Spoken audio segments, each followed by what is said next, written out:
মাইসে ঢাকা থাকে হামার শহর অমপুর। শিক্ষিত অশিক্ষিত সবাই আইসে এটেকোনা, কায়ো আইসে দরকারত, কায়ো আইসে ডাক্তার দেখবার।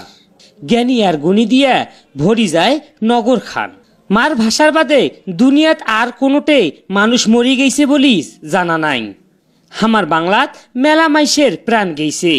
এত কষ্ট করি ভাষা খান কারি নিছি, তাও কারো মায়া দয়া নাই। সবার কাছে মনে হয় বানত ভাসি আসছে হামার ভাষা বাংলা ভাষা। গোটা দেশ খান একেবারে বিদেশ হয়ে গেছে। বাংলা দিয়া ভালো করি এক নাও আও করে না, সেটাও না হয় হইছে।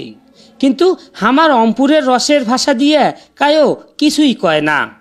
বড় বড় ডিগ্রি নিবার টেনে আইছে যে ছাওয়াগুলে হামার শহরত উমরাও কয়েছে, ইচ্ছে থাকিলেও এলাকার ভাষাত আও করিবার মনায় না।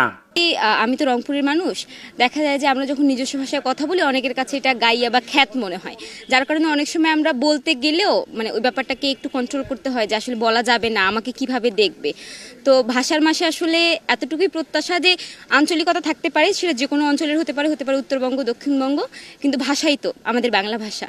তো আমরা যেন সবার ভাষার প্রতি শ্রদ্ধাশীল হই, সেটা হতে পারে রংপুর বা অন্যান্য অঞ্চলের। কিন্তু আমাদের রংপুরে যে একটা আঞ্চলিক ভাষা আছে, যেমন কোটে গেনু বাহে, কি খানেন, অংপুর, এগুলো বললে একসময় মানুষ এটাকে মফিজ বলতো।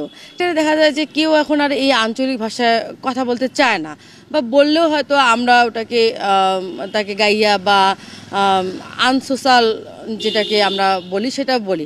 কিন্তু আমরা কিন্তু এটাকে নিয়ে যেহেতু আমাদের একটা সাংস্কৃতিক অঙ্গন আছে, সেই সাংস্কৃতিক অঙ্গনে কিন্তু আমরা এটা কিন্তু সদ্ব্যবহার করতে পারি, এটাকে বাঁচিয়ে রাখতে পারি। আমাদের যে নাট্যশিল্পীরা আছে বা আমাদের যে গানের শিল্পীরা আছে, এই ভাষাগুলো দিয়ে যদি আমরা গান করি তাহলে দেখা যাবে যে আমাদের যে একটা নিজস্ব ভাষা, আমাদের যে একটা বেঁচে থাকা অবলম্বন, এটাকে আমরা খুঁজে পাবো।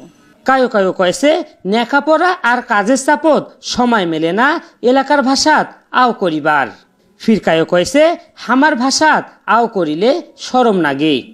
যাতে কোনা হামার ভাষাত আও করে স্যুট প্যান্ট আর টাইসজেন পোশাক পরা অন্য দেশের মানুষগুলা, আর সেটে এগুলো আও শুনি মোর গাও পুরি যায়। মায়ের কাছ থেকে যে ভাষাটা শিখেছি সেটাকে আঞ্চলিকতা বলুক আর যাই বলুক, আমার মায়ের ভাষায় কথা বলতে আমি সব থেকে স্বাচ্ছন্দ্য বোধ করি।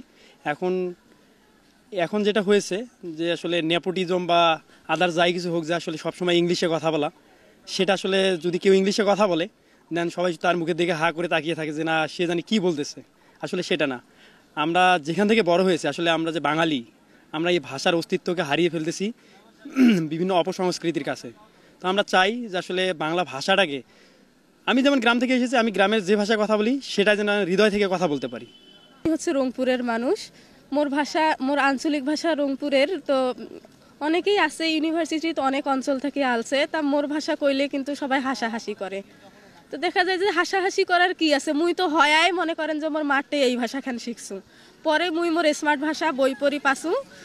মেলা জ্ঞানের মানুষগুলা কয়েছে লজ্জা শরম না করি বুক উঁচা করি এলাকার ভাষাত আও করিবার নাগবে। বন্ধু বান্ধবী সহ পরিবারের সবাক চর্চা করবার নাগবে হামার ভাষা ধরি থবার জন্যে।